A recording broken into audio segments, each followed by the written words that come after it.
Hello, my name is Jacob Glines, and the book I want to talk about today is Rules of the Road. You can see what the book looks like right here.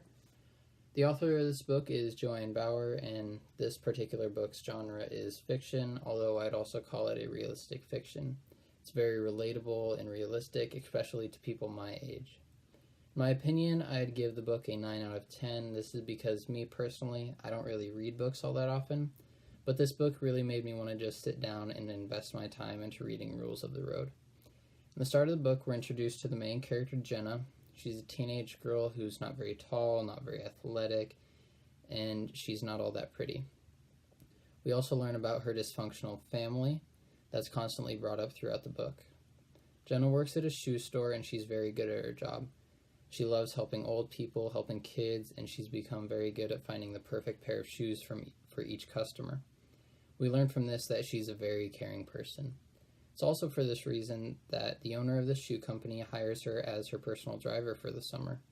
It's a great gig. She gets to travel the Midwest all the way from Chicago to Texas, driving a Cadillac for her rich boss. But this is also where the conflict arises. Mrs. Gladstone, the owner of the shoe store, is being edged out of her own company by her son. Being the caring person she is, Jenna sets out to help Mrs. Gladstone win her company back, and in doing so, she discovers a side of herself that she never knew about. Now, the reason I got so interested in this book was that it's designed like a movie, and I personally love movies. There are basically two plot lines, one about her struggling family, and another about her adventure to save Mrs. Gladstone and her company.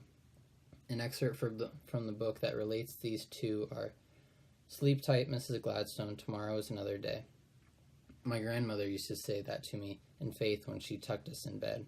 It always made me hopeful. Mrs. Gladstone snorted through her ancient nose.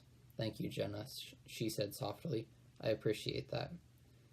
And from that, you can see that Joanne Bauer melded these two plots together very nicely, making them so that they go hand in hand with each other.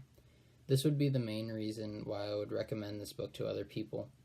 Wanting to see the end of what Jenna does to resolve both of these conflicts makes it so easy to get invested in her story.